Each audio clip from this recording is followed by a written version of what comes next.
his name. The moment I said like the poo sound, like dude, my stream just fucking disconnected. Well, what the fuck? Okay, my stream. Maybe my internet cut out because the stream stopped briefly. Hello, are we back? I think. Can you check Twitch real quick? Are we? Yeah, we back? It's back. Okay, good. Dude, I am telling you, it's the feds. It's the Ruski feds. They're after us. Because I just said that I always found it funny and also kind of creeped me out that Dobby looks like a half-naked, homeless, he who shan't be named. That's funny because, and maybe you're referencing this. Russian lawyers actually did try and sue Warner Brothers. For using the likeness of rhymes with Gadamir Yutin for Dobby. God, that's... Oh my goodness, I am not surprised. I am not fucking surprised. They're but like, insecure like that. I'm gonna be pretty honest. Like, I don't see it. I think. Oh god, this is so Tumblr for me to say, but I mean this legitimately. He does look more like Voldemort. I'm gonna be honest, and I want to punch myself for saying that. Not because like I like the dude or whatever, but because like that's such a common Tumblr argument of blank person I don't like is Voldemort. Huh. Well, nah, Voldemort is a lot more handsome. You gotta give Voldy a bit more credit there. Alright, jokes aside, do you know who he actually reminds me of in terms of appearances? Julius Caesar. They have a similar shaped head, and also, like, thin hair, if you know what I mean, and it's like a similar face. Oh, true. Maybe like, if we're talking about the way he looked in the 90s and early 2000s, but No. now you know. No, I mean like on the heavier side. old Caesar and old statues depicting Caesar, and or what I mean is statues depicting Caesar when he's older, and also older him. Oh shoot! All right, and in that case, let me just quickly look up how old Caesar looked like. I think he died in his late 40s. That is a good question. How old was Caesar when he died? Okay. I can kind of see it. I wonder. We're dancing around his name, but I wonder if it is a violation of TOS to say his name. I can't imagine maybe so. That's what it was. Well, you know what? No. I'm not sure. No. Why You weren't. Because there's like political debate streamers, the like news streamers. They do bring up the names of people like that. Well, no, I don't think you were actually censored. I genuinely think my internet just cut out there. Is what happened. But it's still ironic. It was funny, yeah. It was funny. No, yeah, I think you're right in that, like, I don't... Maybe it isn't a big deal to say his name. But, I know it is a big deal. You're not allowed to talk about politics until you actually, like, specify in your Twitch, tags that you talk about politics. You need to state that, in one of your tags, that you can add in. Otherwise, you are violating TOS. Ah, gotcha. Which I don't have that tag on right now, so... Copy that, alright. Which, like, that's fine. I don't mind that rule. A lot of people hate it. I think that's fine. I can understand it mostly because there is different contexts in which you can say the N-word for the German party in the 30s. So, depending on the context you say it, you either say it in a historical context or in a context that shouldn't really be allowed. And in that case, to have that separation of content, having a tag like that kind of makes sense. I can see the reasoning behind that. Well, I took it more as like more more than people would like to admit, the amount of kids who watch Twitch, and it's supposed to like protect them is more of, the vibe I get from it. Wow, the Lumos spell. Oh, okay. Maybe I I can never use thought this to about it find from my that way perspective. out. But yeah, you might be right. You might be right. Not that like Twitch isn't still, despite that, pretty predatory towards children. But actually, maybe that might violate TOS for me like talking shit about Twitch. Cauldron cake. So we'll not like Schmitch. the We're bear. talking about Schmitch. You accidentally mispronounced Yeah, the yeah. Schmitch. Competitive. Not even a streaming, but you know, just a social media. Some weird green social media. Yeah. Yeah, but on that topic, yeah, like social medias as a whole are kind of scummy towards children. Be that through like paid advertisements to like bloggers and content creators who don't disclose that it's a paid advertisement, or be that through like the general culture, like how the not only the attention span, but just the interests of the youth are influenced by that. That's cool. I didn't notice that before. Moths gather around my little light spell. That's cool. Oh, that's dope. I initially read it because like I don't quite know what this spell is. I initially read it as Harry conjuring a bunch of fireflies. Wait, does it say fireflies? Let me see. I think you might be right that it's just moths flying to him and he's just conjuring magical flame. I just initially thought that it's just a bunch of fireflies. Let's read the lore. If Lumos, if correctly encanted, Lumos will cast light in the immediate vicinity of the caster. Lumos can also be used to illuminate unseen entrances. It is little known the fact that certain areas in the gloomier parts of Hogwarts may be explored by casting the Lumos spell. A further use for the Lumos spell is it can be effective against spectral beasts such as ghosts and gastrals. So no, they don't specify if it's moths or fireflies. No, you're right. It's probably just moths because it does say that you cast light, so it casts magical light on its own. So it's just moths flying to the light.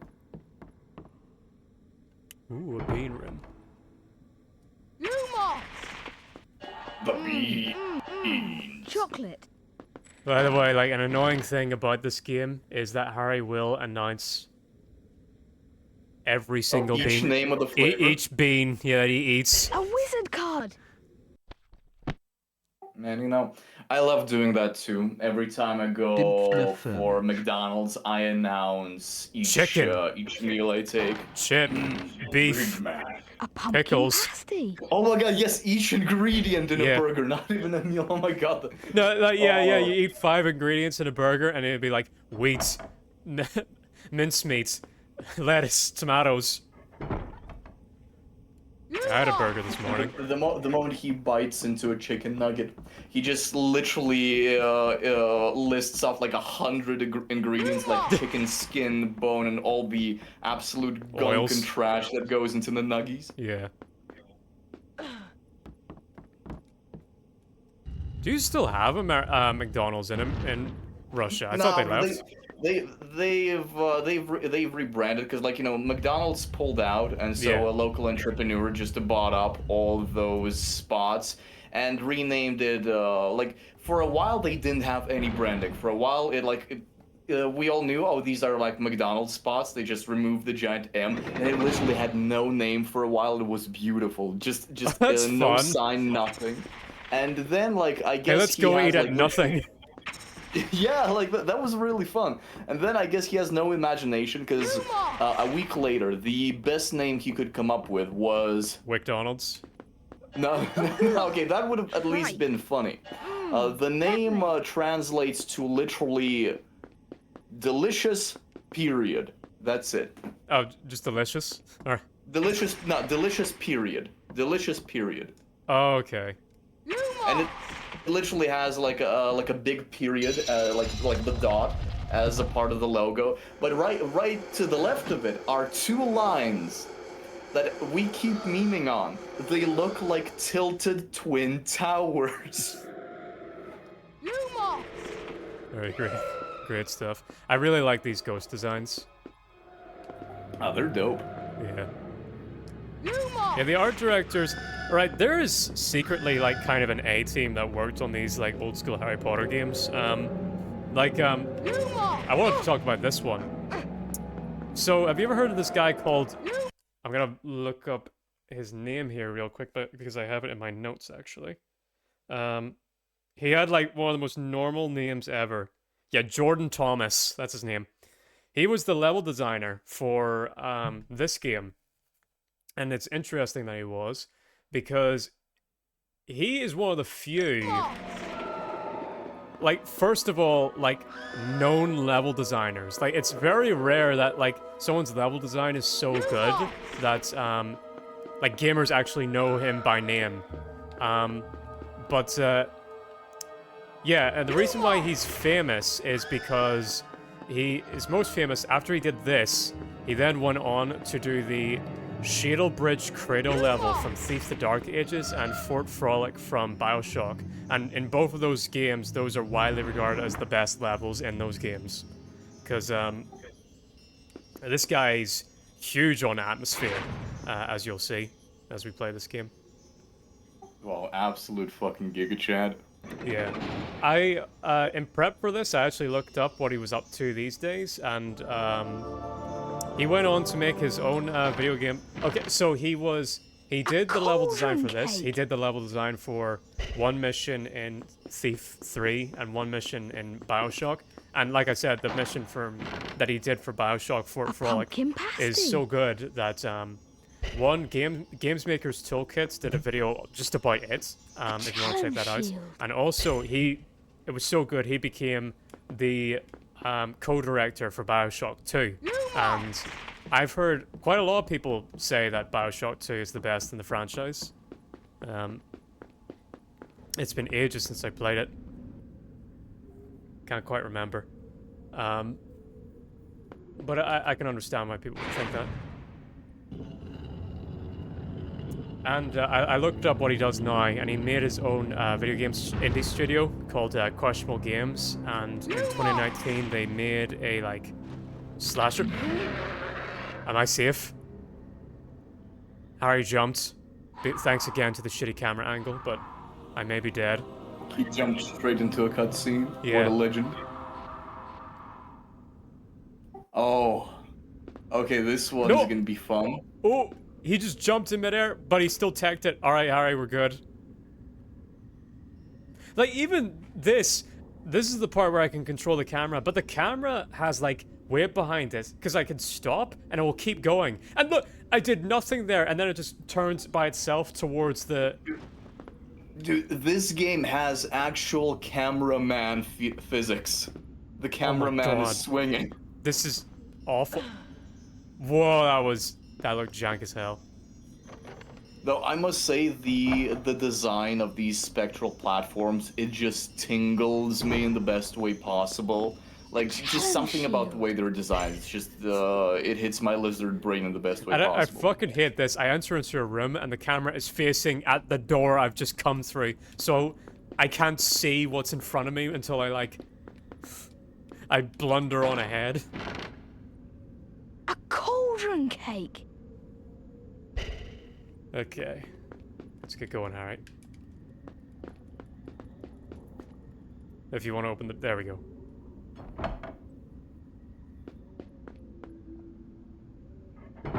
Now look at this! This is the most useful... And I did nothing there. And this is still not that great a camera angle. This is not the camera... Because the platform that I need to see is... And I can't turn it. I can't turn to see the platform that I need to see, which is there. That one. But I can't get it behind Harry. You gotta YOLO this shit. I do. And then if I try and move it, it snaps back to face this. It's actually a leap of faith. Oh my god. Actual cameraman physics, he can't get that far behind Harry in this instance. Yeah, there we go. I'm just going for it.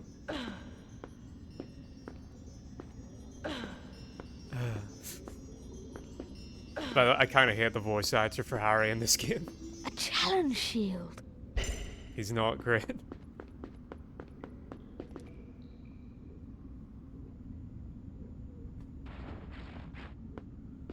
Know who they should have gotten? Elijah Wood. Riv. Ugh. He did a good job. Like, Yeah, that's what I'm talking about. I think Elijah would do a good one. I know you. Well, yeah. No, that wasn't a joke. I was being serious. All right, okay. It's just because him and Daniel Radcliffe constantly get compared to one another, especially in this time period. And you know, he would have been doing Legend of Spyro at this time. Or wait, would he actually? No. This is 2002. He did that in 2007, I think.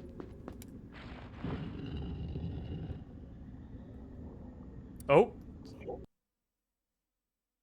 All right, glitching out a little.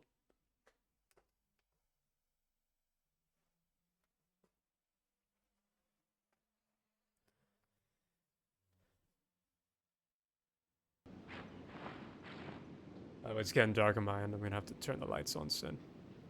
Good one, Harry. I'll give that a B.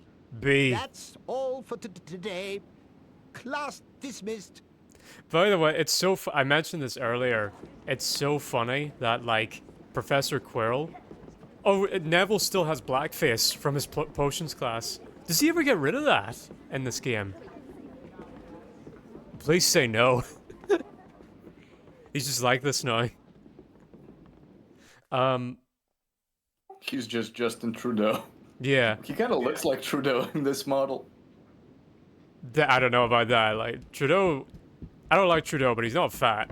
No, I'm talking about the face. Like, Neville's face kind of looks like Trudeau in this game. His emerald green eyes. Anyway, it's funny that, like...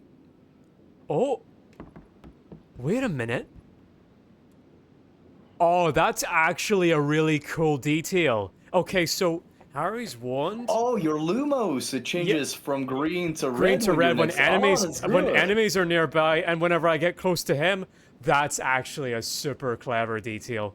Holy shit. Oh, that's sweet. I didn't know that was in the... That's awesome, actually. But anyway, the point that I was gonna make, it's funny that... Like, the first...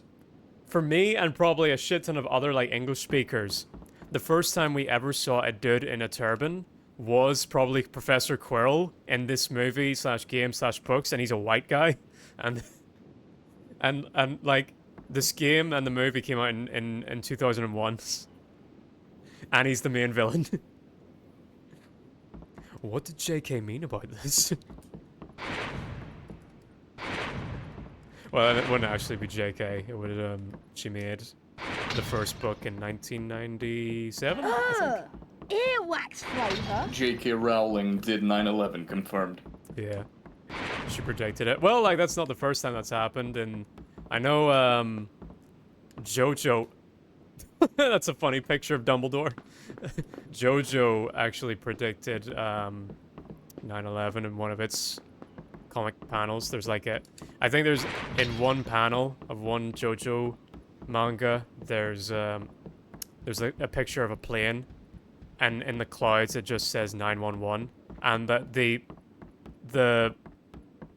artist said that, like, he was referencing the police force actually at the time, but that was like an unintentional accident. Okay. Harry, I'll show you where the flying lesson is. Follow me. Okay, flying in these games is actually really fun and cool. I remember that.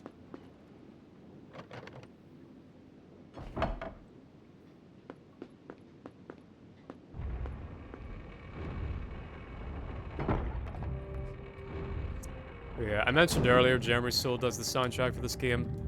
It's fantastic stuff. He did.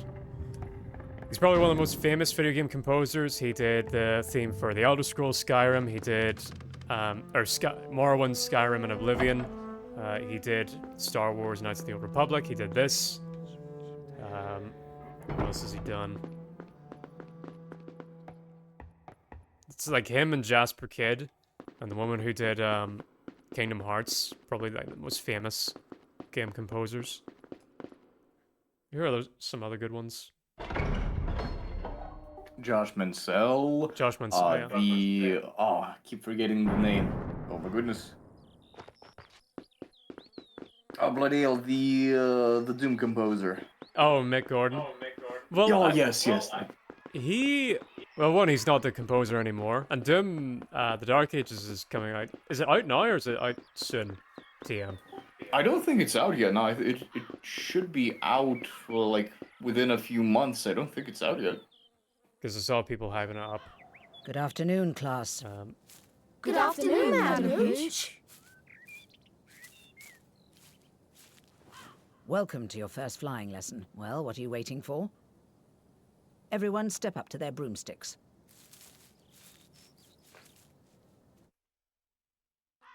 You see before you a course comprising enchanted rings. What you must do is to fly through as many of these rings as possible in the correct order. Oh, that Are you ready, skyline's Potter? not great. I just noticed it. Begin. Oh, no music for this? Really? Alright. But no. A lot of people find the flying in this really clunky. I think it feels quite nice, actually. For the most part. It's just that yeah, it's a bit sensitive, but it's at the proper level of speed where, like, it's Right. easy to adjust. Now for the examination, where a grade will be awarded depending on how well you complete the course. Let's see if I can get this. I really hope that's... my internet isn't dying. You missed a ring. Back.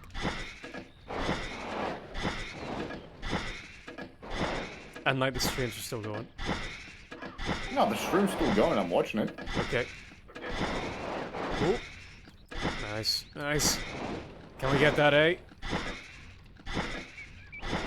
If we can get the A, we won't have to do it again. Just green rings. It's Superman 64 all Yep. over again. Can't afford to miss many more rings, Potter. Come on. Whoop. That's a few you've missed, Potter. Come on, get it. Get it. Harry.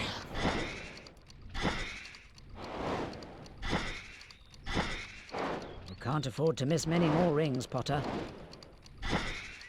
An outstanding display, Mr. Potter.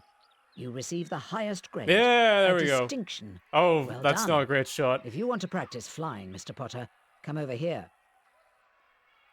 Alright, good. Now we don't have to do it again. I think we get some wizard cards for that, or at least maximum house points. Well done, Mr. Potter. You've earned your house a few points there. Longbottom, your turn. No, I'm sorry, I'm not seeing the Trudeau allegations. Mr. Longbottom. Stop, no, come back.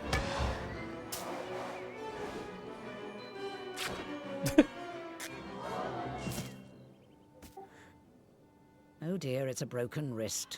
Broken wrist, that was like All a... right, up you get. His nuts must be None of you aching are to from move that. while I man. It's take like a this boy to the 12-meter hospital. drop. Come on, dear. Oh. Let me turn the lights on real quick. Did you see his face? Maybe if the fat lump had given this a squeeze, he would have remembered to fall on his fat backside. Give it here, Malfoy. No. I think I'll leave it somewhere for Longbottom to find. How about on the roof? What's the matter, Potter?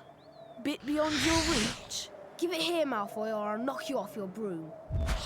Yeah, this voice actor sucks. Oh, there we go, music. What's up, Potter? Too slow to catch me? I'm gonna lie, that voice acting could have been a lot worse. I don't think it's that dreadful. It's I mean- annoying at times, sure. It's just that he slurs everything. And, alright, I got my little trail thing. Can't you fly that broom, I can't Potter? remember if this trail is, like, cool or annoying. It might be annoying. But, yeah, he slurs so much. But I think, like, he literally did record this when he was a child. Oh, speaking you of voice waiting for, actors, Potter? it's Give very up funny. now Like, if you're everyone afraid. memes about PlayStation 1 Hagrid and Hagrid in these games. I looked up who the voice actor for Hagrid was, and the only other, like, noteworthy thing that I know What's that he up, was a Potter? part of. Too slow to Of catch all me. games, he was in Demon Souls. Which I thought was funny. He's just like, he kind of fell off the face of the earth for voice acting for a long time and then just reappeared in Demon Can't you Souls. fly that And even broom, reprised Potter? his role in the remake. A decade later.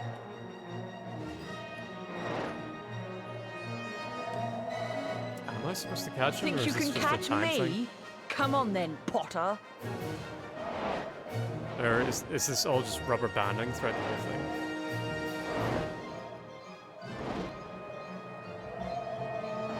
Because I've been on his ass and he hasn't gotten any closer. Think you can catch me? Come on then, Potter. Yeah, yeah. Oh no, it is a case of catching him. Alright. By cutting him off.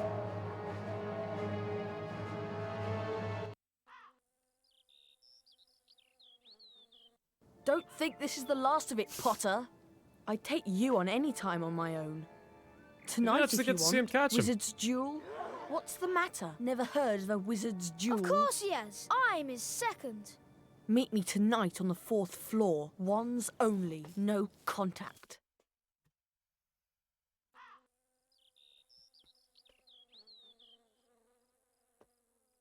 Oh jeez, Hedwig. That looked cursed. Just Hedwig T-posing. His way to hand me a letter. Harry, would you like to come and have a cup of tea with me this afternoon? I want to hear all about your first day. Hagrid. Hagrid's bound to be in his hut. Come on, Harry, follow me. Now, do I have my broom yet? No, I'll just have to walk it. I guess it's like the one opportunity for you to go around here on foot and be able to appreciate it whenever you actually get a broom later on. But that won't be for long. Oh yeah, and I need to find an item here on the grounds. That was on the bulletin board. Alright, now Hedwig's flying normally. I don't know why he just T-posed in that cutscene. Or is that item kicking about? I think it's either there or down here. If I remember right.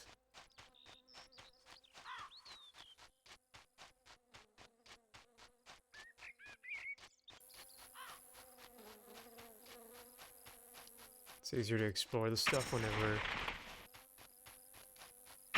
I have my broom. No? Okay. I might have been back up there, but we'll see. We'll go to Hagrid's hut for now.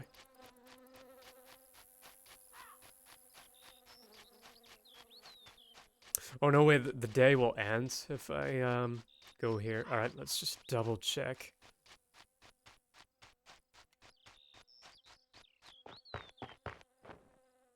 Trying to spy up ahead. And not trigger the cutscene. No.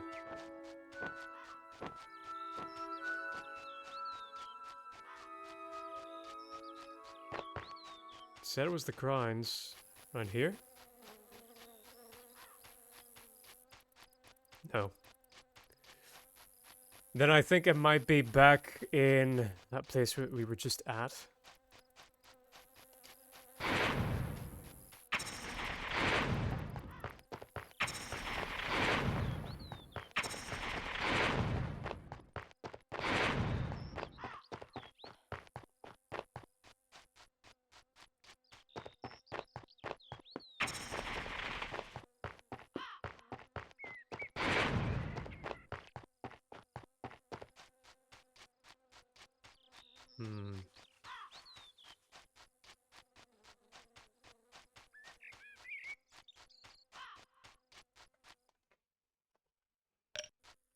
I think the bulletin board did just say somewhere on the grounds.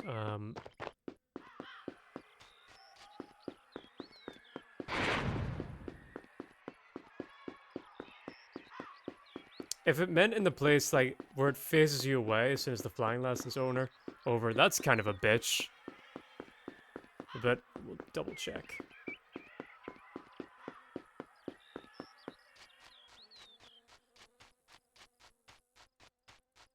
Because I'm gonna need an upgrade for my beanbag later. No, is that not where this is? Alright then, sorry folks. I've just been wasted, like, spent all that time running around for nothing. Well, you at least took the scenic route. Yeah. I went to everywhere but the place where this is, apparently. Oh, gee, there's another camera fuck up.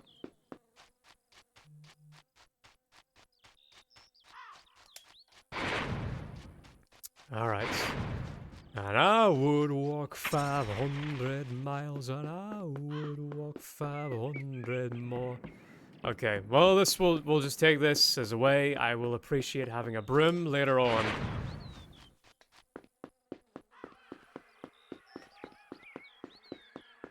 By the way, do you wanna? I saw something funny a while back.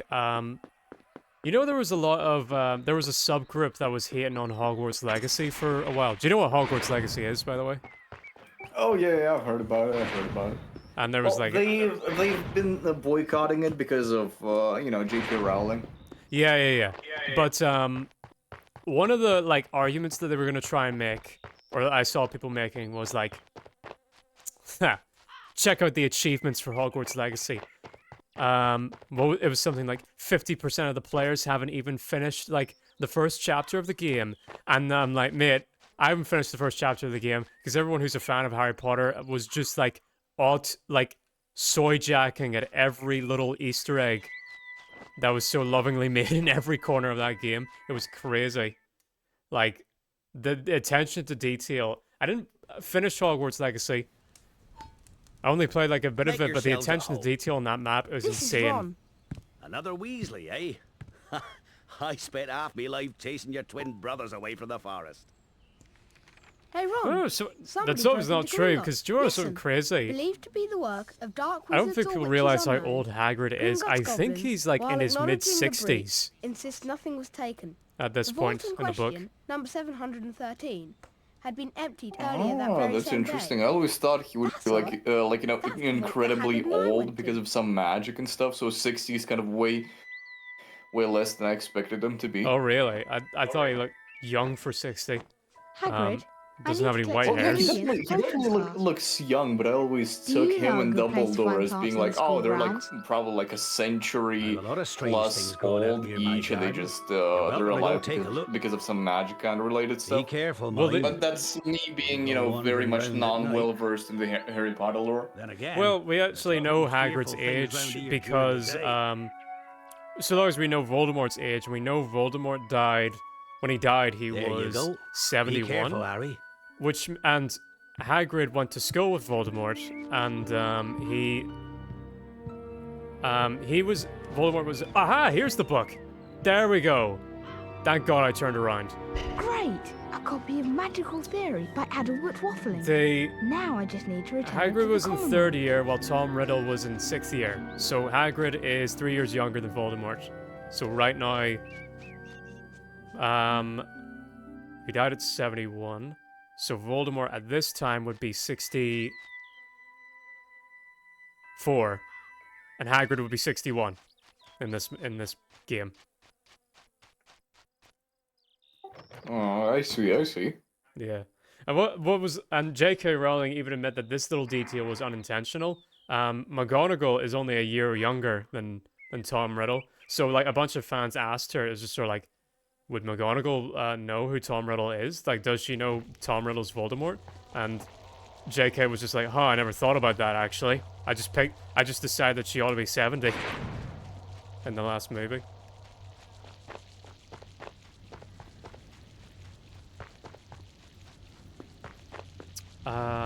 Oh yeah, this section. There's another, okay, this is a kind of mini dungeon. And if I remember right, Harry does some messed up things in this part of the game. As if he How hasn't messed up already. are we talking? Like, we need to crush an animal to death, if I remember right. Holy shit. If this is the part that I think it is. A cauldron cake!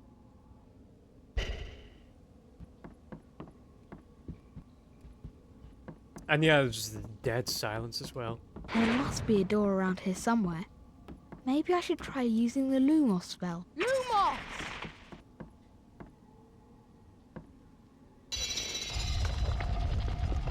Okay. Lumos!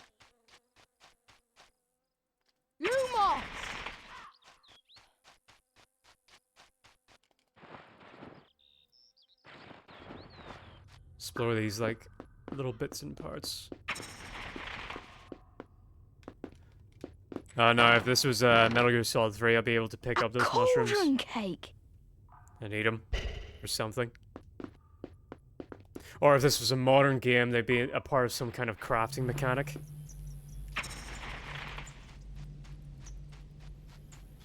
Do you like crafting mechanics in video games?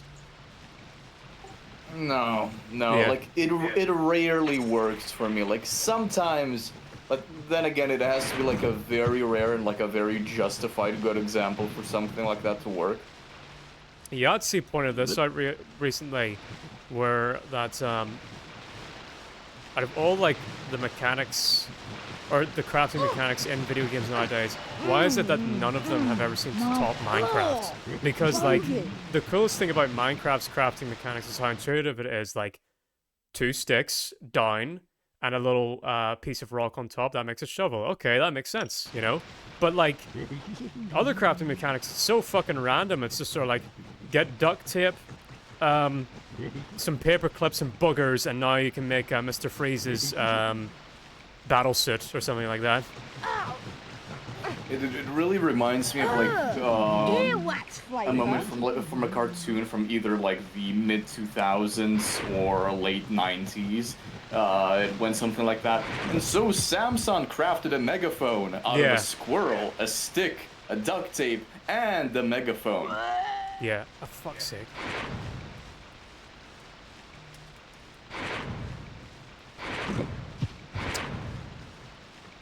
This is a fun design for these gnomes. But this is an annoying part of the game when I need to chuck them down this hole. It just feels like I'm cleaning, basically. Oh my god. The way they scream. That's funny. Well. Do you know what they kind of sound like? They sound like, what's his name? Chills? Number 13. Oh, true. I was about to say they kind of sound like Lego characters dying. They sound like Chills whenever the Silent Hill 2 remake was come out, and the trailer for that came out, and he took the piss out of the trailer where Jim. Oh no! He made fun of this one TikTok. That was it. Of a guy going, "My heart, I loved her." Wah. The wah sounds exactly like these gnomes. What the fuck? Yeah, they summon a platform while I don't have the camera on there.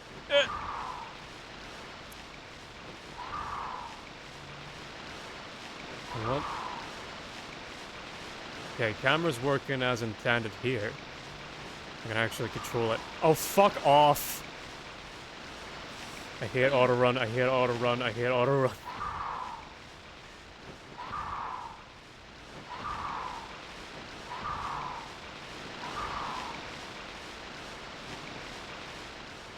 Okay, so I need to get a running start. There we go.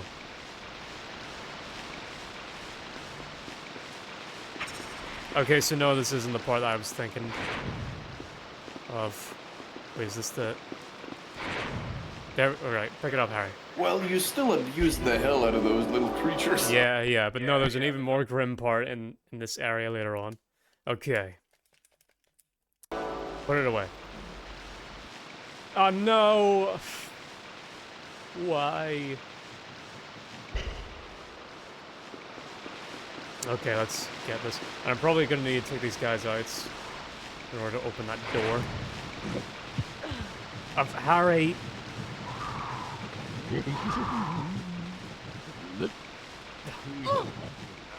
I swear. Marmalade. And also, these are the only enemies that like knock the beans out of me like they're Sonic rings. Chocolate. They're just annoying. They don't even do that much damage. Oh, And that one just Oh my glitched. god! Oh my god! They really do. Okay, given how annoying they are, it is justifiable that Harry pulls a 10th trimester abortion on each of them. Oh my days!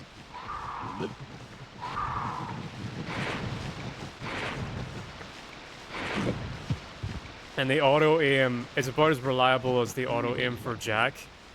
They hadn't quite figured out how aiming works in video games yet.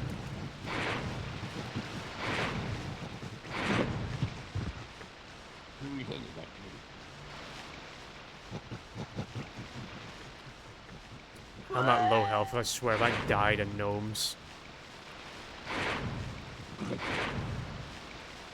And he's in the worst spot. Come on, there we go. Don't climb up.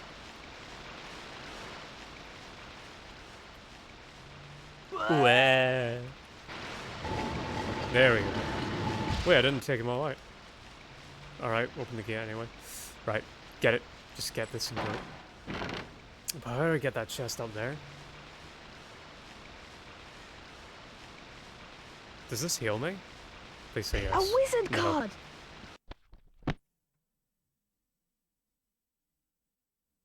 Morgan Le Fay. Medieval. Dates unknown. King Arthur's half-sister. Dark sorceress. Enemy of Merlin. I need to check up on my Arthurian myth. Did Arthur have a half-sister? Can I go up here? Is that how you get up here?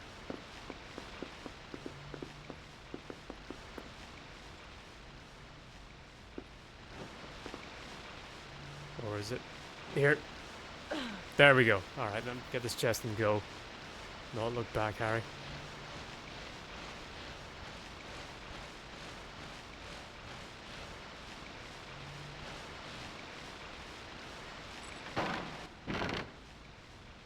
Did I just drain a little health there? I thought I saw it went down slightly. For nothing. A wizard card. No, it should be alright.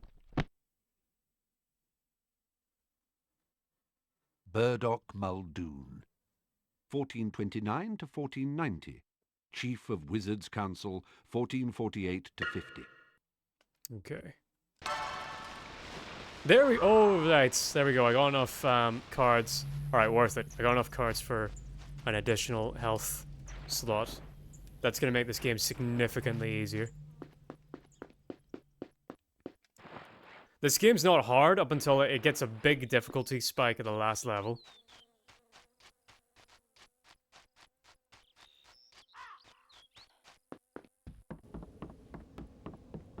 Alright, back to Hagrid.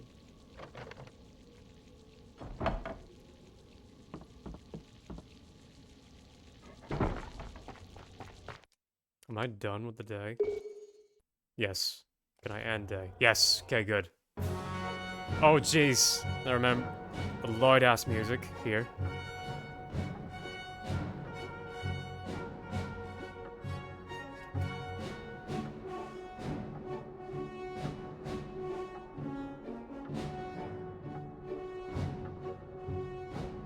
Oh, they don't actually announce the points like they do in the second game / first game.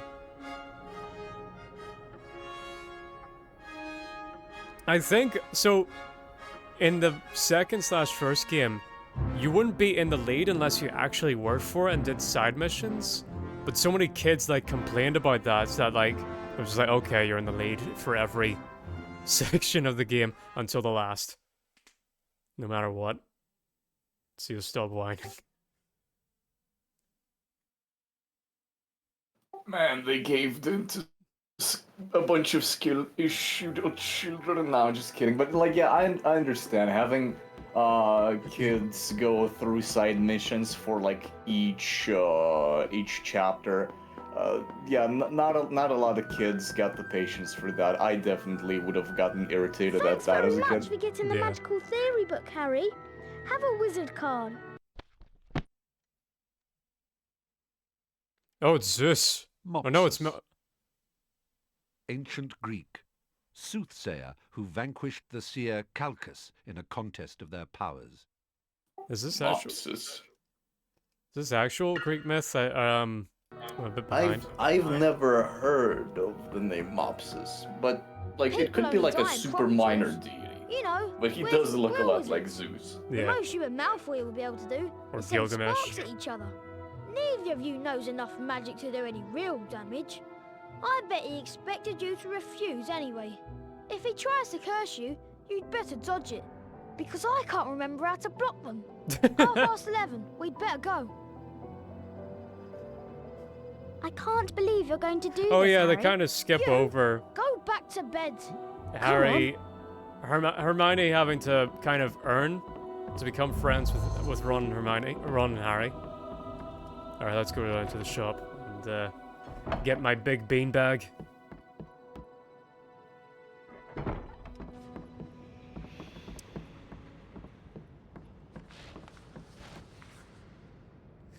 But something ridiculous, you missed it when we first went through it at the start of this game. I need to do this brief Metal Gear Solid bit Pig in- snout. in order to access the shop every single time.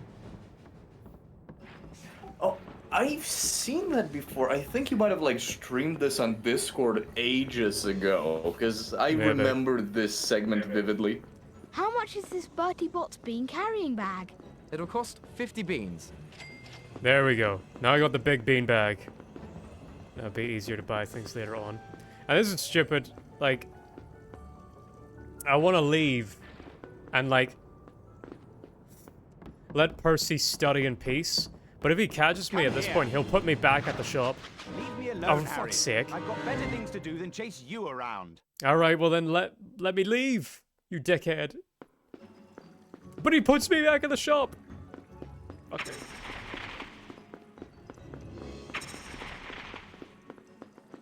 Alright, I actually think there's a secret passageway here somewhere.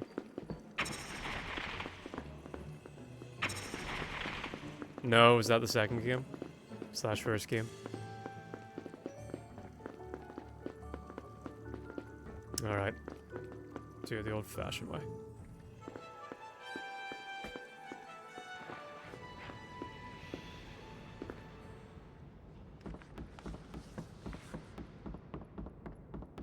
Huh? Come here. And the line of sight on those prefects is utter bollocks. But anyway. We're here now, we got the bag, and now we'll head out.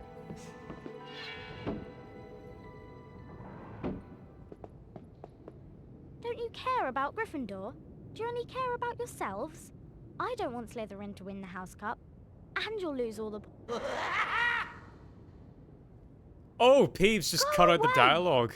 All right, but I warned you. I've never you seen just that. remember what I said when you're on the train home tomorrow. And the You're fact that he so- just left right Now there. what am I going to do? That's What your a problem. bitch. We've got to go. We're going to be late. I'm coming with you. Come on, Harry. We have to get moving. Follow me to the 4th floor. She's just said you left at night, now deal with the consequences of your actions.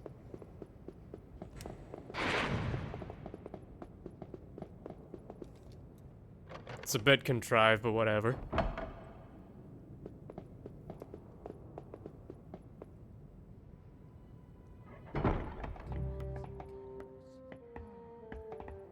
Let's get going.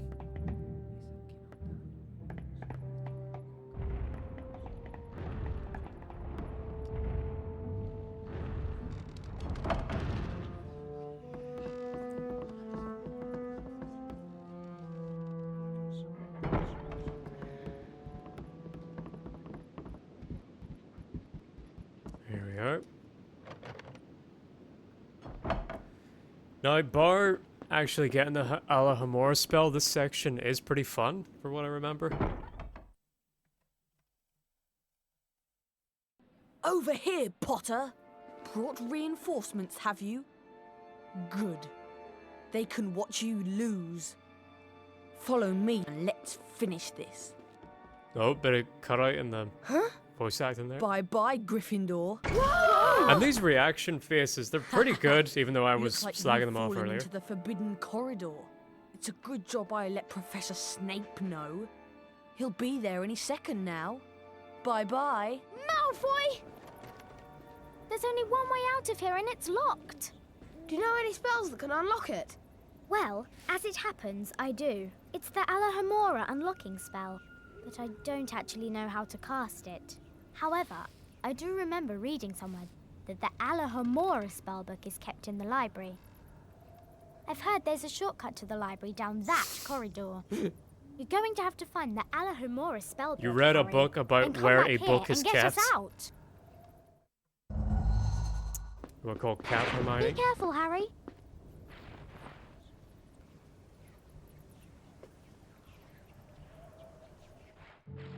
Yeah, this might be one of my favorite locations in the game. The library is very cozy. And a great atmosphere. Hang on, can I go into first person? Yeah, this is great.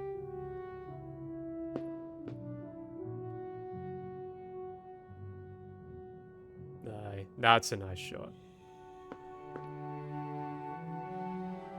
Lovely music.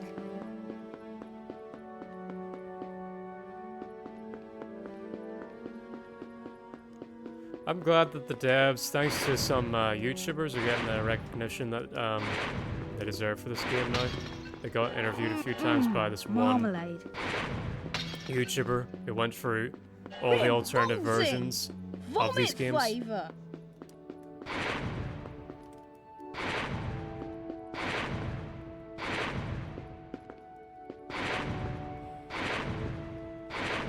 Oh my. Harry. Harry, come on now. There we are. Lock in. Chocolate. Ugh. Peppermint.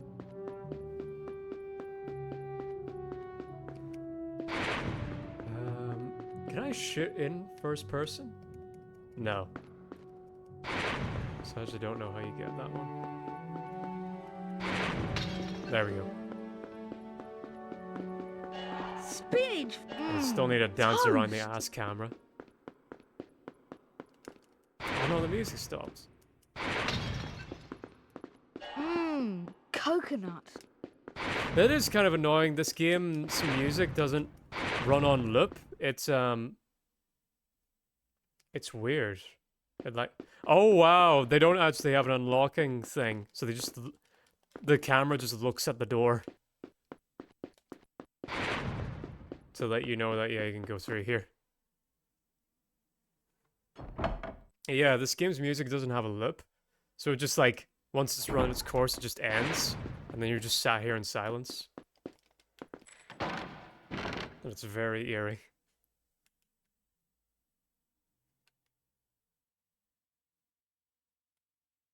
A wizard card.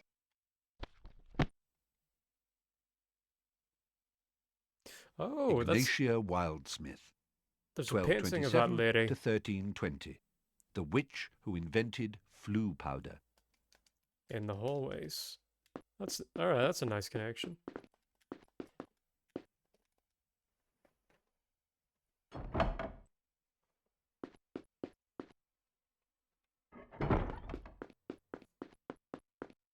Unless, is there a trigger? I can restart the music if I stand here? No. Alright, fine, let's get the spell.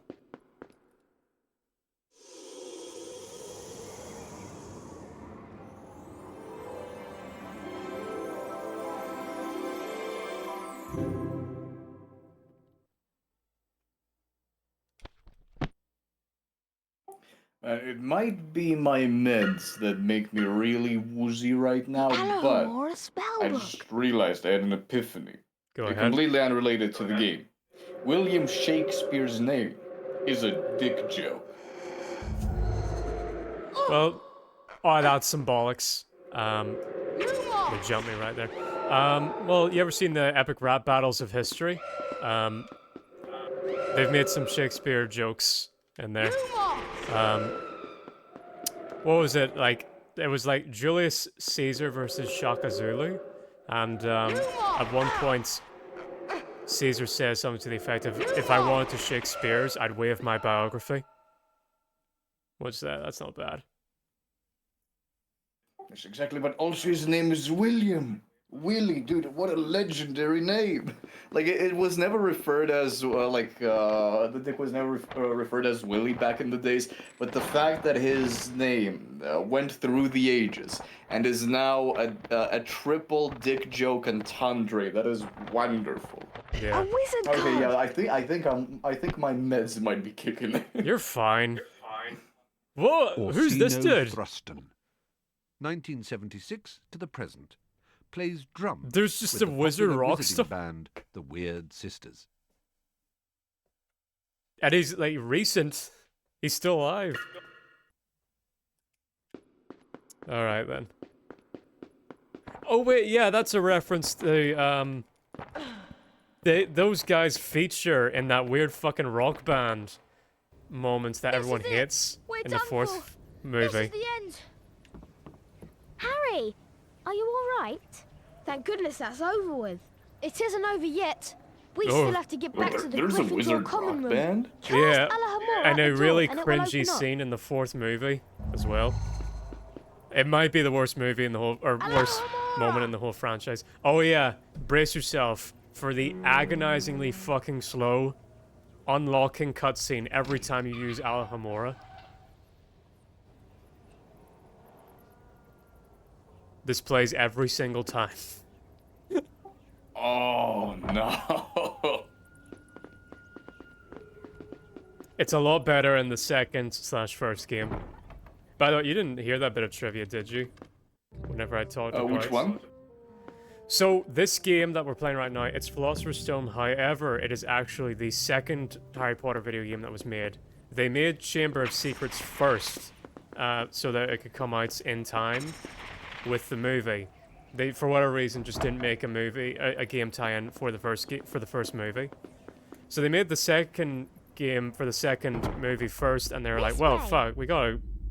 The first movie ought to have a tie-in game, so they went back and made this in, like, literally a few months. Like, this game had a crazy short development time. Wow. Mostly because they reuse a lot of assets from the first/second game. Quick, in here! That was close. Ron, what are you...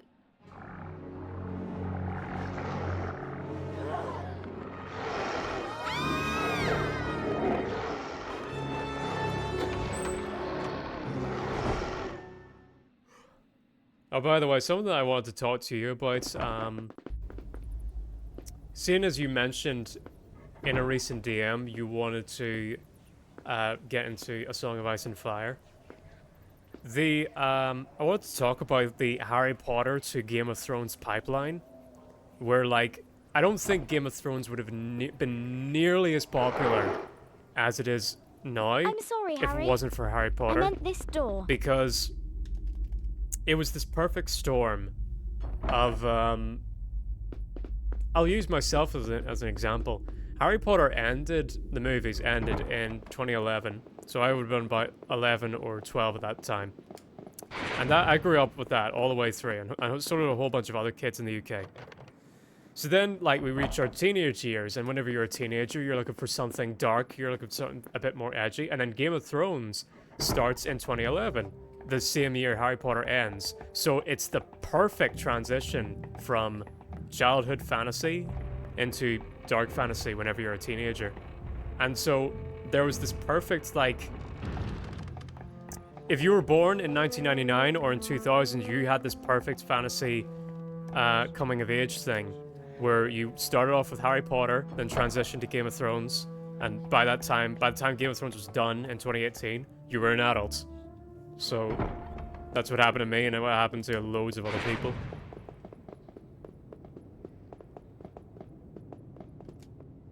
I just thought it was interesting.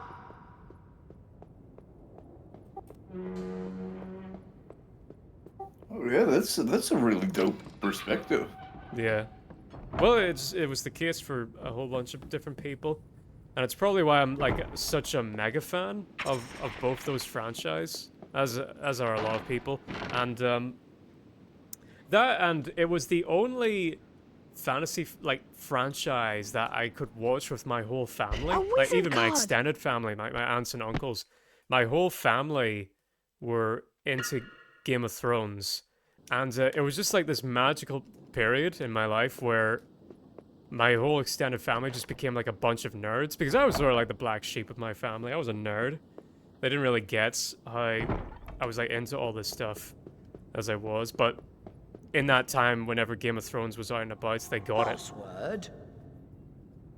And, Well you know, done, it was young so Gryffindor. bizarre to see, like, That my is indeed dad the correct password. enter, like, be into something with, like, fucking dragons or something like that, because he's not like that, not that kind of guy at all.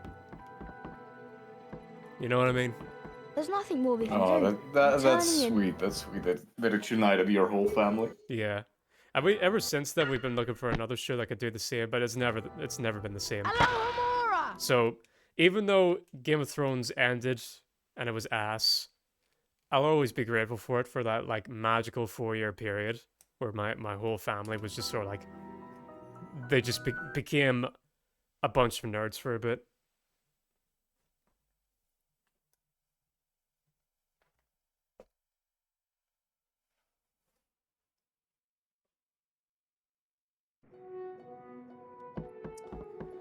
Alright then. You know, well, while it's not in that same territory, it's a completely different genre, completely different time period. I think also a very transcendent show that can unite families in that way, or at least in my experience from like different families I've recommended Andor? this to. Is well, Andor is a peak fiction. I will always advocate. No, I was about to say something that I think is a bit less contentious than Andor, because when it comes to Andor, like, not everybody's into Star Wars, not everybody's into space operas, even though Andor is like the greedy side of that. But even to get into that, you need to be vibing with the setting. I was about to recommend the Poirot show with David Suchet in the main role. Alright, never heard of it. We're going to be late for Charms class. In my opinion, Follow that is me, Harry. one of the best adaptations of literary work there is. It was a long-running show from like the either 80s or 90s that it ended in 2010s, literally adapting pretty much almost all of Hercule Poirot books by Agatha Christie, and both the casting and the direction of that show is perfect. This is like very much like a comfort show for me, and the way those story range, they range from like very nice, very adorable, very cozy detective stories to sometimes a little bit dark and morbid, depending on the episode.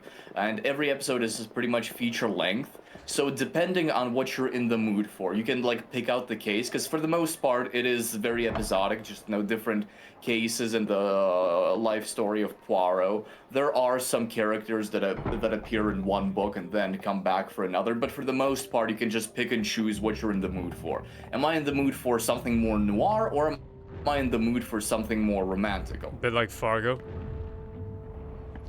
I've never seen Fargo, but from what I've heard about Fargo, that in a way is an apt comparison. Well, in Fargo, it's just a case of every season is like not really connected to the others in that much, so you can pretty much start with any season, really.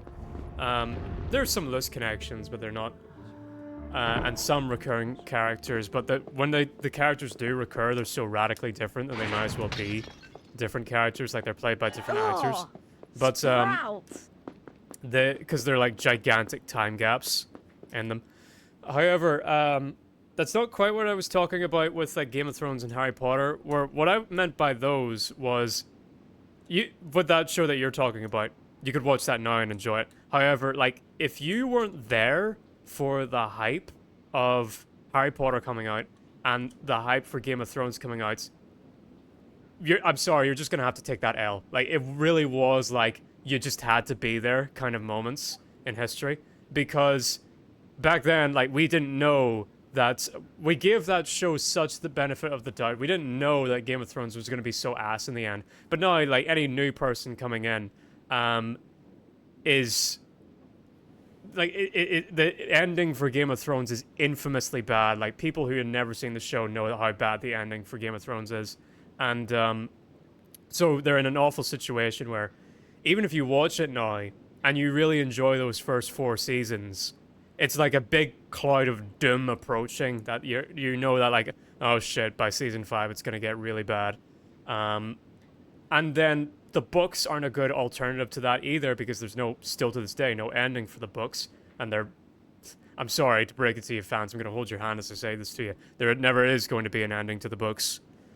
And so, there's never gonna be an ending to Fire and Blood, there's never gonna be an ending to Dunk and Egg either. It is a permanently broken franchise, and it will always be so, tragically, which is a shame, because had George finished it, or someone finished it, it's so sad that the ending for Game of Thrones is the only canonical ending, because had George finished it, he probably would be on that Mount Rushmore of fantasy authors next to Tolkien, Robert E. Howard, Michael Moorcock. Yeah, he would have been right next to the rest of them, but I can't put him up there now. Because he didn't finish. He didn't make it to the finish line. That's also something I haven't been able to understand for years, because it has been like flowing in the zeitgeist that George hasn't finished, hasn't continued the story in a long ass time. Is he still like writing that book in the background, or has he just given up on it? He, in every single blog post that he does, he has his own blog where he talks about like football and what he's been doing lately. And every single one, it ends with, yes, I'm still working on Winds of Winter. However, okay, I'll explain why Winds of Winter is the next Game of Thrones book, by the way. Or, well, the franchise is actually called A Song of Ice and Fire, but the show's called Game of Thrones, and the first book is called A Game of Thrones. And the reason why it's taking so long is 3 reasons. I can sum it up. 1, George procrastinates. He gets easily distracted by like different projects, because, like, you know, I would let me pull out like a bit of we were talking about Shakespeare earlier. Let me make my own kind of Shakespearean proverb here. Low to anyone who becomes wealthy later on in their life, because that's what happened to George, where he got rich. He's now a billionaire, basically. He got rich at the tail end of his life, whenever he's an old man. And, you know, whenever you get rich, you want to be in like a young state where you're like, you know, hookers on each arm. You're just swimming in coke and gold and just like gorge yourself on like excess. You can't do that whenever you're like an old man. And so instead he like pumps all of his money into all these different projects that he's done. Like he's opened schools, he's opened theater clubs, he's opened a bar recently. He's funded all these screenplays and student films and things like that. And so like all these things take up his time, and he gets distracted, and he procrastinates. He procrastinates, like everyone does this, where there's something that everyone's done this in their life, where there's something you need to do, but you don't want to do it, or it's very hard to do it. So you go like, well, I kind of need to do this other thing. And so you go do the other thing. And maybe you do need to go do the other thing, but it's not as important as, you know, the thing that you should be doing, you know. So that's one reason why it's taken so long. Second reason is that he's pretty depressed. Particularly after COVID, a lot of his friends died during COVID. And you know, he's sort of like a hippie liberal kind of guy, so he's pretty depressed about like back in the 80s he was a communist, so he's pretty depressed with with the state of the world, right? The state of the world right now. So all that together is making him depressed. And also he's never had any children. He's married, but he doesn't have any children. So he thinks a lot about his legacy, and he thinks that his legacy, he talks about how he gets depressed about his legacy, where he doesn't think that he'll be remembered. And then the third and final problem with why he can't finish the book is because he's kind of written him from where the last book left off. He kind of written himself into a corner where like he had these plans in mind whenever he was writing out the franchise, but the plans have changed. And like I've heard his plans, like he's talked about his plans and he's talked about how he wants to end the book. But from where the characters are at the moment, it isn't actually kind of possible for him to end the book in the way that he initially planned.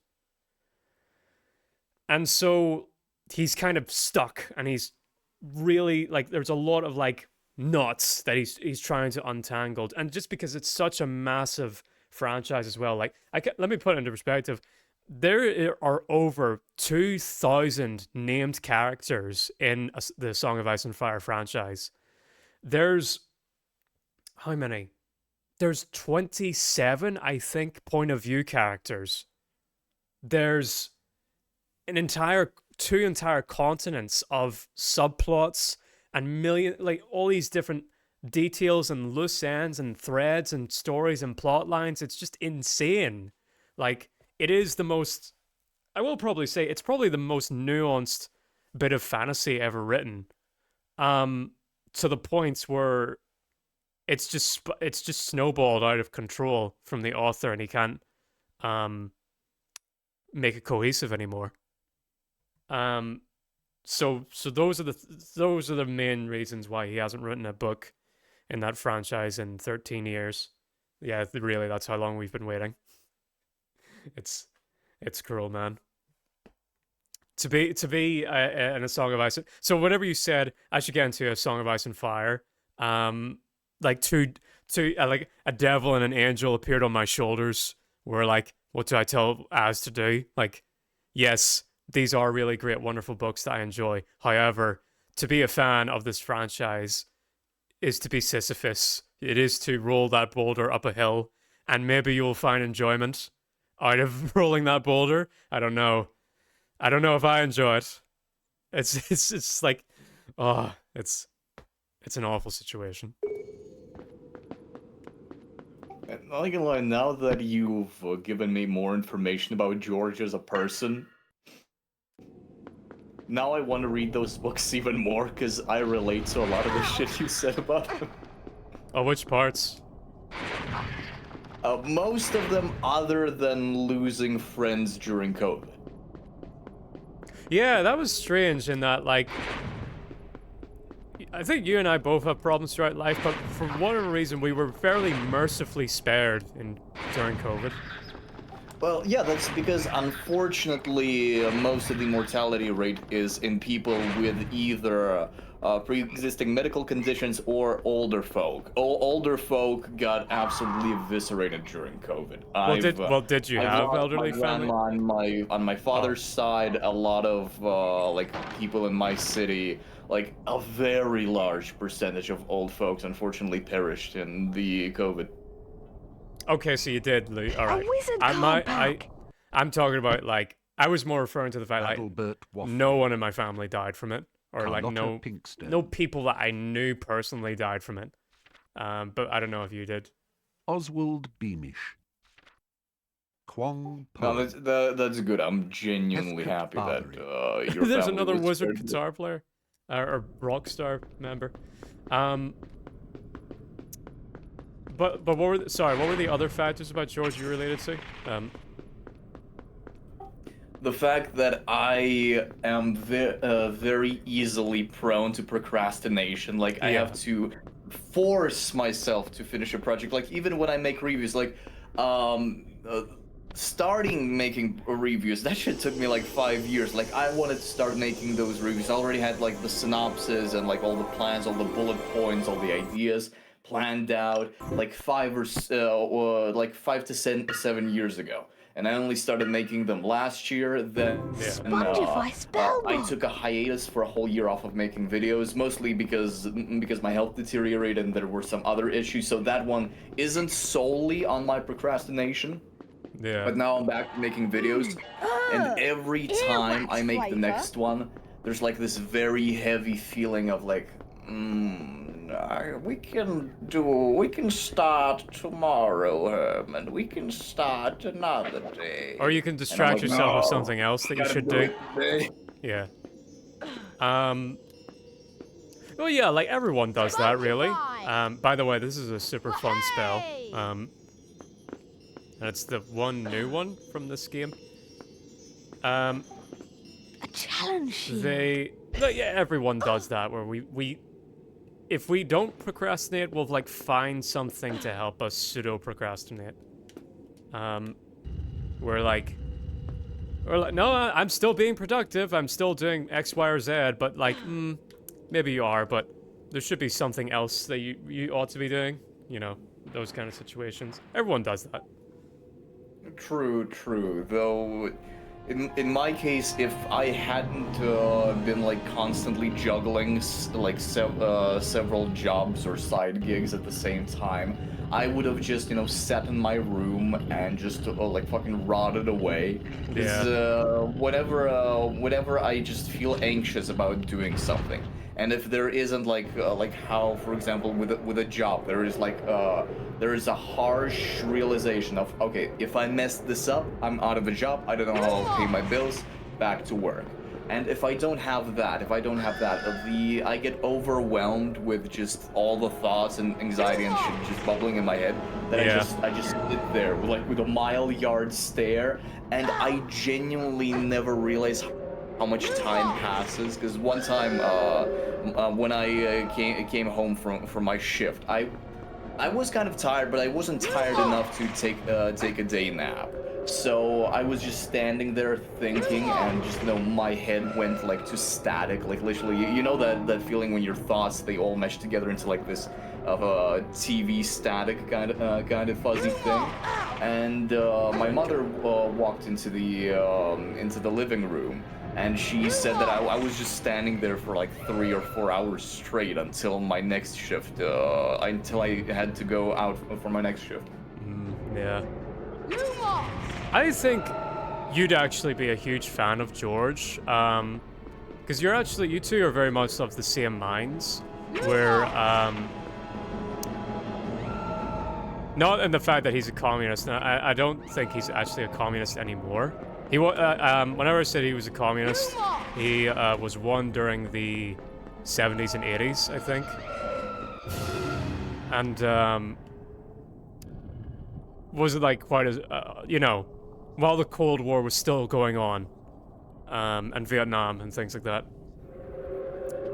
But aside from that, like, you both are very similar in that you're atheists, but you're also very romantic, where you don't like or agree with Christianity, and Game of Thrones and A Song of Ice and Fire is a very anti-Christian, anti-religious piece of fiction. However, you both are emphatically in love with romance, and a lot of that romance came from religious works. Earwax flavour. Does that make sense? Well, yeah. Well, you can also trace the etymology of that to the idea of fiction and mythology as a whole. But like you know me, my biggest gripe, even if I may not like side with the biblical texts themselves, my biggest gripe is always with the church as a system, and not like people of faith. Like, I will never attack a person of faith because they believe in something I don't. Because that's just a dickhead thing to do. And even George himself also does that, where like the religious organizations of A Song of Ice and Fire, I think all of the organizations are evil. However, individual religious characters in the story, a lot of them are pretty good. Like, there's a subplot where this character called Brienne, for example, goes throughout the wilderness and just sort of like is exploring around, and she keeps on running into a whole bunch of religious characters like priests and just followers of the faith. Curry. And they're all pretty good people for the most part. but it's more the institutions that both you and George criticize. And not that like I don't criticize them. It's just the unfortunate like reality of people in power having a tendency to be corrupted and hold on to that power. But people of faith, like, you know, even people who are a part of the church as an institution, but like not in charge, like priests, monks, nuns, etc. Among them are many wonderful and great people. Yeah, yeah. And no. Well, now hearing all this, okay, here's what I'd recommend to you. So actually, A Song of Ice and Fire isn't my favorite story that George ever wrote. My favorite thing that he ever wrote was a series of short books called the Duncan Egg Trilogy. Fishy! Or the Night of the Seven Kingdoms Trilogy. Earwax flavour. And they are spin-offs off of Game of Thrones. They're very short, where like A Song of Ice and Fire are just these massive tomes. The Duncan Egg books are really short. Like, I think one Ice and Fire book is longer than all of the Duncan Egg books put together. Very short stories. And all is just this knight called Sir Duncan the Tall and his squire Egg. And it's just kind of a day in the life of what it's like to live a life in Westeros, the location where Game of Thrones takes place, and it's wonderful. It's so lovely, and that's where you saw the quotes that I had in my anniversary video. That's where that's from. Of you're a knight and a fool, and sweet lady, all men are knights and fools to those they love. It's just, I think about that line so much. It's wonderful. So if you want to get into it, I'd recommend that. The audiobook is great on Audible if you want to get it. And it's super short and far less overwhelming than the rest of Song of Ice and Fire. And they have endings. They actually have endings. And this goes to show that whenever George actually does make an ending, he's really fucking good at it. Like, his endings are fantastic whenever he actually makes them. Which is probably why he's so scared to end A Song of Ice and Fire, because he doesn't, in his head, he doesn't know how.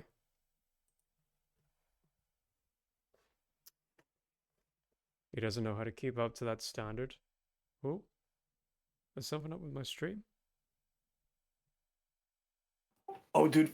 Also, in the background, I've been like, ever since we started talking about the different TV shows and stuff we'd recommend, like, you know, off the bat of your discussion of how Harry Potter for your generation, like, you know, our generation extensively, because I'm only a couple years younger than you, led really well into the Game of Thrones and how a generation grew up on those two franchises.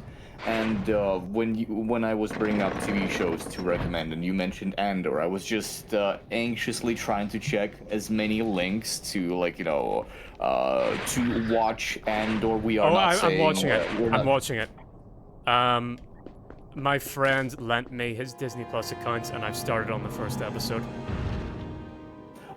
Oh, sweet. Because I finally found a link that works on the British servers. Oh, I'm sorry. Oh no. No, it's all good. Dude, it's all good. It's all good. I hope that on that service there's also other TV shows. So I'll just check their catalog. So I'll save this website just because for now it works on Dutch and British servers, which I'm very happy about. Holy shit! Harry just face tanked like a pillar of fire and took no damage. Oh my god, I'm seeing that. Because of the delay, I'm only seeing it now. Jesus, what a man. Imagine standing there with your last bullet, shooting a man, and he stands there, unfazed! But yeah, I'm all caught up with Daredevil Born Again, by the way. Have you seen it yet? Daredevil Born Again? Oh, no. I still need to watch season 3, so what I'm thinking is tomorrow I have a longer period than usual between my gigs. I will binge as much as I can of season 1. Then season 2 I will watch in like 3-episode chunks over a week, because I recall how like we had a convo, because like I found season 2's pacing a lot weaker than that of season 1, and you brought up the fact that that is most probably because much like season 1 I binge watched. So Yeah. I will give your idea a try of watching it like in separate chunks, like, you know, each arc separately. Yeah, yeah. Although I think season 3 might be more digestible if you do binge watch it. Curry. Because, like, I think a big reason, we talked about this before, why people dislike season 2. One is because they got a bit too in love with Punisher's story in that, I feel. But also, they, like, I don't think people realize how action-packed season 2 was. Like, I swear, there was like a big, intense action scene in every episode of season 2, and like, it's exhausting after a certain point. Also, dude, your mouse cursor is on the screen of the Harry Potter game. Whoops. There we go. No, it's on my completely legitimate PlayStation 2 copy. I'm playing right now. Yeah, exactly. It's just OBS, because, you know, you plug the wires into your computer. Yeah, exactly. But, fuck's sake. So, I think that's a big reason why it's just sort of like, season 2 is great, it's just a very exhausting season, if you don't pace yourself a bit. Because I watched it whenever they were releasing one episode every week. Whereas, like, a lot of people watched it in, like, one big chunk. But it might be... Season 3 might be more approachable for that. My big issue with Season 3 was, I just don't think the cinematography and the overall visual style and the presentation and the soundtrack was quite as good in Season 3 as it was in Season 2 and 1. And also, there's some plot threads that kind of bugged me in Season 3, but I won't spoil for you.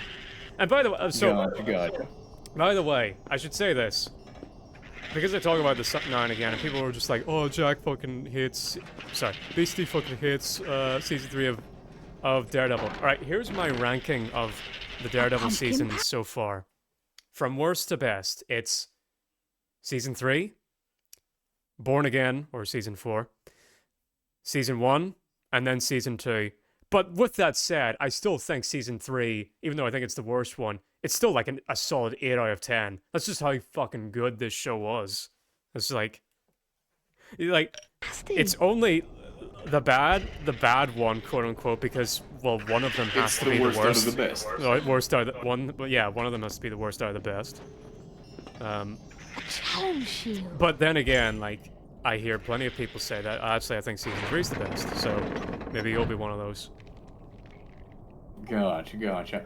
Also, when it comes to Born Again, how's cinematography and specifically the choreography of action scenes in this season? Because I was very anxious of whether or not they would make Matt way too floaty. So that's very interesting. So this is strange. It is both better and worse than the rest of the show. So, for instance, there's way more color for them to play around with in the Born Again show. And also, he's way more acrobatic because there's a bigger use of CGI. So, and also with cinematography and camera work, they're way more ambitious. Like, there's this cool little detail where that they added, where if Matt is really focusing in and listening onto something, the aspect ratio of the screen gets smaller and smaller, so that you, the viewer, will actually focus in more on whatever it is Matt's paying attention to, and it's a really cool bit of presentation. So, and that way, it's better. On the flip side, how do I describe this?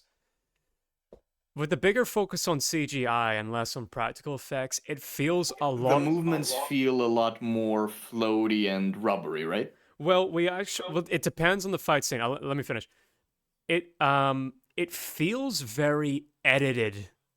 Is the best way that I can describe it. And so for the instance, so particularly with lighting. So I'll put it to you this way, in a way that it's gotten better and worse. Color wise, it's gotten way better, but lighting wise, it's gotten way worse because you can tell that they've added in a whole bunch of artificial lighting in post with post processing. So there's a lot of like blown out lens flare, and I'll be honest, very garish, high contrast lighting in the show in Born Again. But at the same time, it's way more colorful, way more readable in a lot of aspects.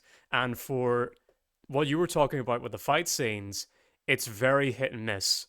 Where the very first fight scene in the show, it tries to do the long cut stuff that Daredevil has now become famous for. However, most of the time the camera isn't on the action. Actually, the action is happening off screen, and then whenever it does happen in that one fight scene, it's very floating. But then in episode 2, whenever Matt is fighting against two guys, it's almost identical to the way it was in the Netflix show. And then it happens again, like back and forth. It like flip-flops between like really good Netflix style action versus more blow or Netflix. Or what it reminds me more than the Netflix show. It reminds me of the choreography of the Winter Soldier in the MCU, as like a comparison. And then other times, I'll be honest, like that first fight scene was kind of giving me She-Hulk flashbacks for a second. But thankfully, like for the most part, I'd say visually it's still very good. It's just that I miss a lot of the atmosphere, a lot of the lighting, a lot of it. All right, here's how I would describe it. It is Daredevil has now become a proper MCU product in terms of the way that it's filmed, and it is stepped away from the noir style that it had in the Netflix show, and that's kind of sad, but it's still a good looking show with really great presentation. So I hope that explains it. I think so. I think now I have like very appropriate expectations for like the visual aspect of things when I start watching it. It's very give and take. There's some big improvements, there's some downgrades, and you'll just have to. I can't outright say which is better and which is worse. I think just like on a personal preference, I think I prefer the Netflix style just because I'm a big noir fan. But I can't deny that there are some things in Born Again that they do objectively better, particularly with things like color. And also, it's a lot more gory now. So like... Oh, it's more gory It's now. more gory. The Netflix show was 16 plus. This show's 18. All right, that's unexpected. I wouldn't have thought that Disney would risk it on just bringing Matt like finally back to his proper show and raising the grading, the audience grading. All right, that's interesting. Spongify. Let me think.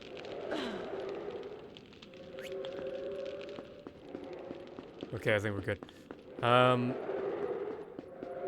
me... Yeah, alright, I think I've talked enough about Born Again. I don't want to spoil stuff for you. And so I'm all caught up. I'm really enjoying it so far. It's probably...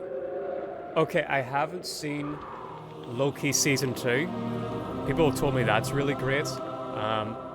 But so far, I'd say it's the best MCU TV show right now. It's better than Moon Knight. It's better than WandaVision. It's better than Falcon and Winter Soldier.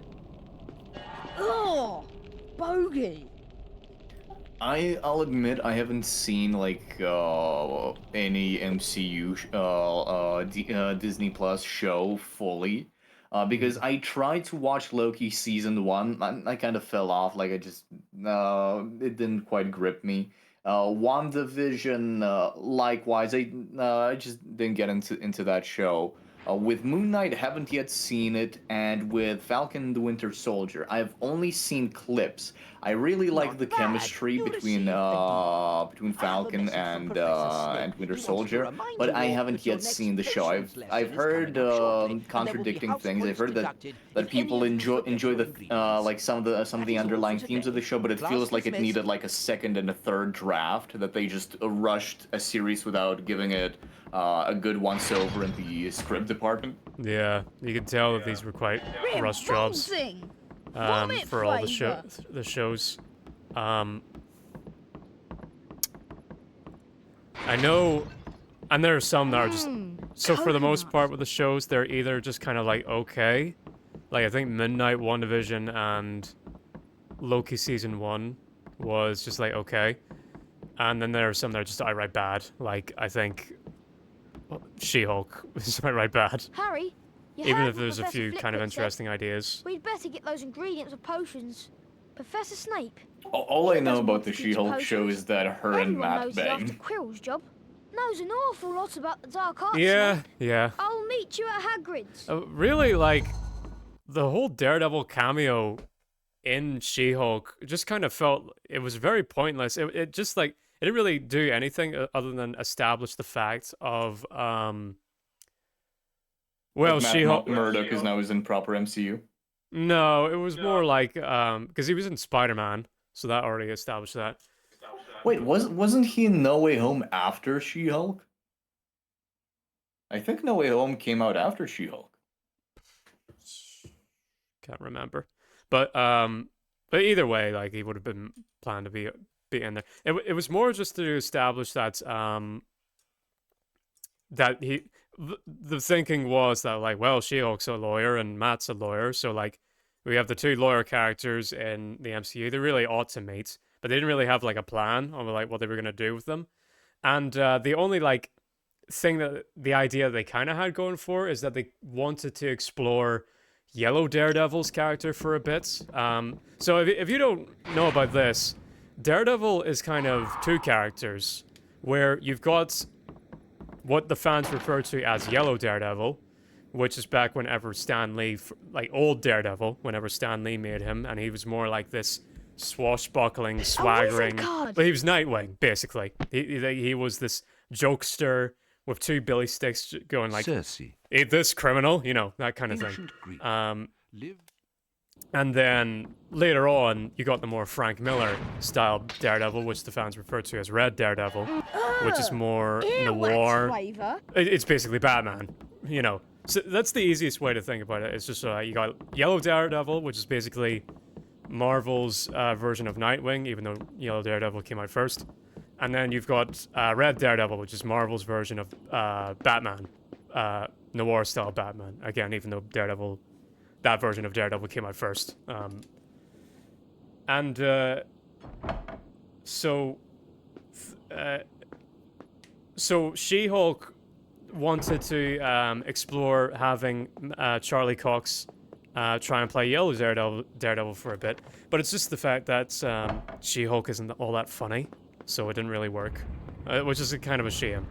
This is probably the only time we're going to see Charlie Cox be Yellow Daredevil, and it's not very good, if I'm honest. Unfortunately.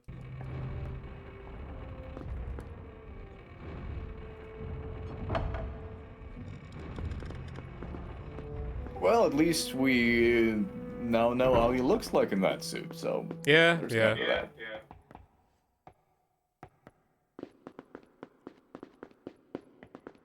Oh, shit. Snape. Mr. Potter, tell me, what would I get if I added powdered root of asphodel to an infusion of wormwood? I don't know, sir. Pity. Clearly fame isn't everything, is it, Mr. Potter? I do hope you managed to collect the ingredients I asked you for. I'd hate to have to deduct house points. All right, prick.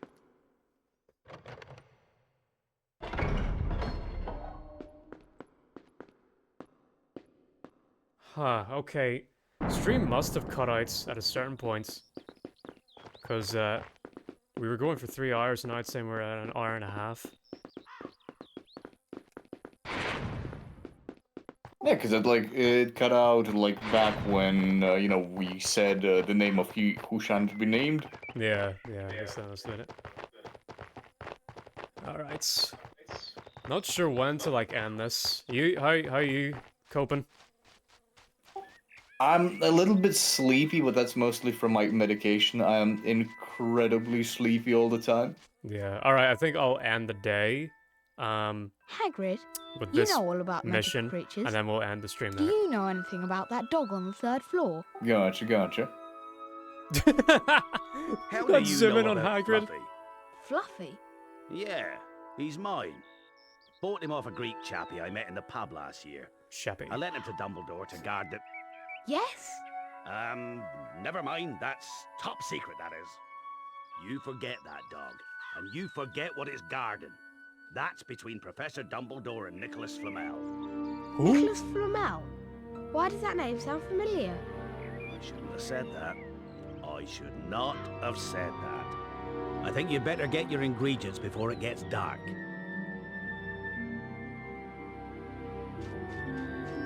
What am I just going back in here? Yeah, alright. Where was that, bulletin board thing? There's guide. Notice board. A beginner's guide to transfiguration. Lost copy of Beginner's Guide to Transfiguration fell out of no package, so it could be anywhere. If found, please. Fuck you, man. Alright, fine.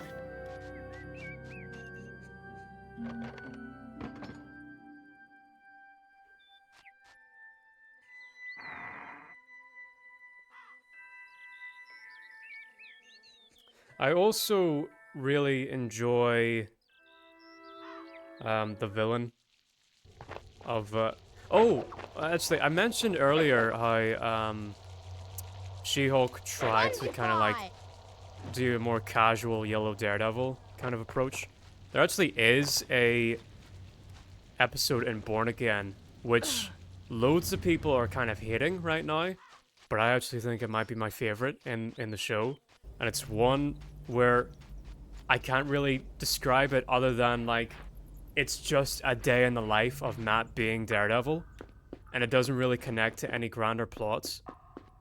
And that, you might hear that and say that, oh, that sounds awful. But I think the reason why I dig it is because, it's so comic books. You know, because not every comic book was like this big grand thing every time. Like every now and like most of the time in a comic book, it was just sort of like Spider-Man fights the Rhino, stops him from robbing a bank, saves the day, and then gets chewed out by JJ. You know. Yeah, personally, I love that stuff. That's why I yearn for like a noir, not too high budget, but like, you know, passion-driven Batman TV show, because I love those very episodic one-shots from like mid-2000s written by Paul Dini, where it's like, oh, this week Batman solves this case, this one, that. It just feels like a very episodic noir magazine, and I would love to see at least a couple episodes of that, of just, you know, X-hero solves this case or just goes through his daily routine, and that's very cozy in a way to me. Yeah, they kind of do that in this show for one episode, but everyone's complaining. It's just like, what was the point of this? You know? Oh my god! Oh, let me guess. Everyone's calling it filler or something. Yeah. Or they're calling it the episode where nothing happened. Pasty. Well, dude, that's like much like you said in comics and in characters' life, in any fictional character's life. Not every day ties into this big event. People gotten so used and so expecting of everything to be serialized, where the moment something becomes episodic, they think that it's unnecessary and wrong. Yeah, exactly. Oh my god. Damn it. And these Scrimblows look fun. They remind me of those bug people from Marvel Comics. I keep forgetting the name of the race. Come on. They've got insane invincibility things. Well, this might be the only, like, just straight combat area in the game so far. I've never seen that before. What just happened? Oh, right, that's the ingredient. Okay, have we got everything? Blah, blah, blah, blah, blah. Let me out.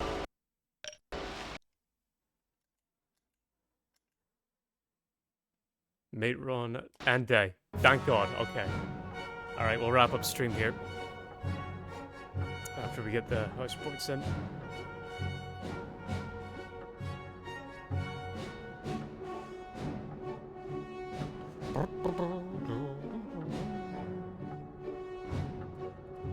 No, you can't skip these cutscenes.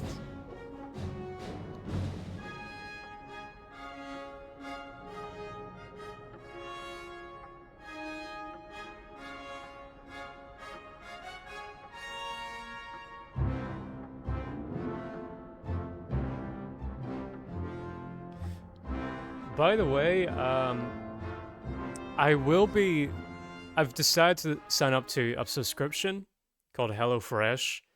So one of the big reasons why I don't stream on like weekdays is because, except for today because I had the day off, a big part of that is food, actually.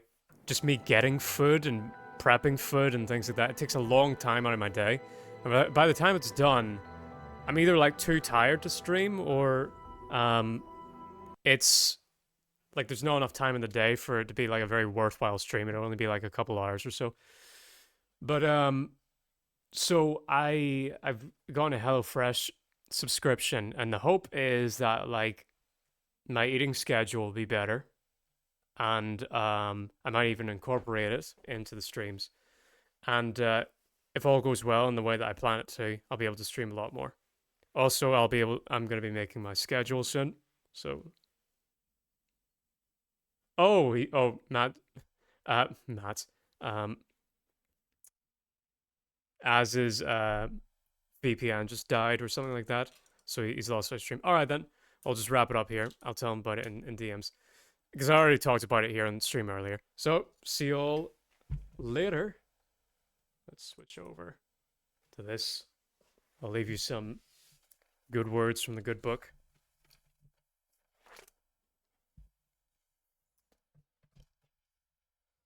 Psalms 105. Give glory to the Lord, for he is good, for his mercy endureth forever. Who shall declare the powers of the Lord? Who shall set forth all his praises?